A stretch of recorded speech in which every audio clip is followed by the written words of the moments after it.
there, this is in review of October 18th, and I was told to view these as paintings, so I do.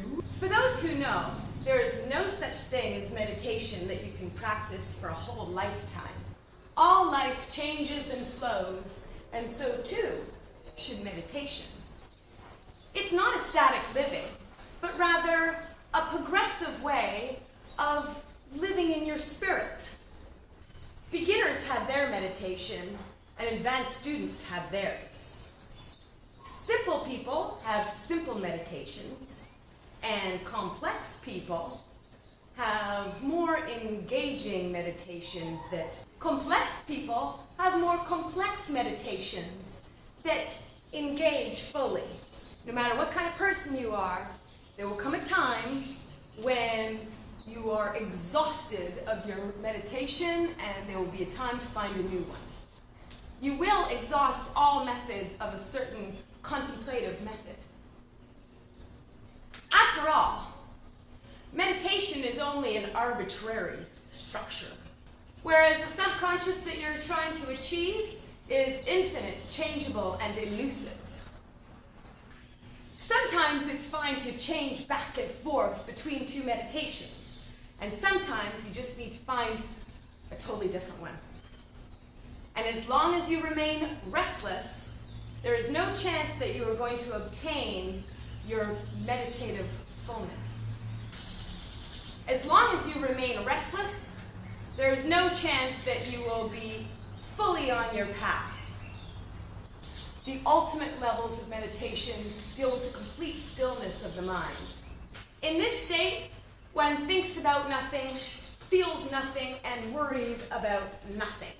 When meditation becomes stale and there's a preoccupation, you will have no chance of getting to your personal stillness. That is why you change your forms of meditation until the restless goes away. That is why you change until the day that restless secedes and your stillness comes back to you. There's another way that stillness can come to you, and that is death. So there are those that remain always in control of their emotions. Well, that's very controlled. Sometimes meditation requires some free movement and serious expression. And that's how you can find your higher self. So that was for the northern hemisphere, and this is for the southern hemisphere. After contemplations comes new beginnings. To gain strength, renew the roots.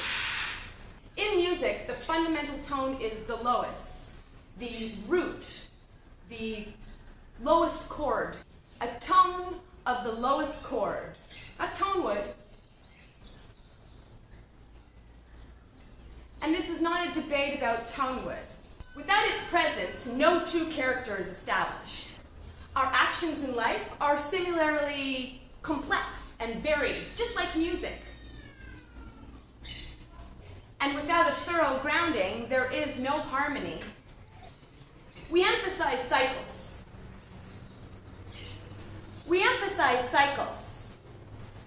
And this must include a sound understanding of what to do when the cycle comes to an end. New ones will begin, and some will be consumed by the older ones. Others may simply just be in the background and will simply just come forward. If we are properly to share these movements,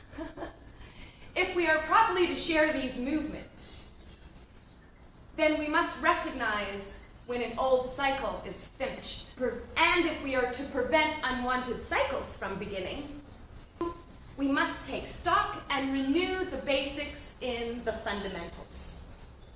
Everyone wants to be daring, creative, and original, and everyone wants to do things in new ways. But unless we return over and over and over again to the basics, we have no chance of truly soaring. Do not forget the root. Do not forget the root. Without it, we can never issue forth true power.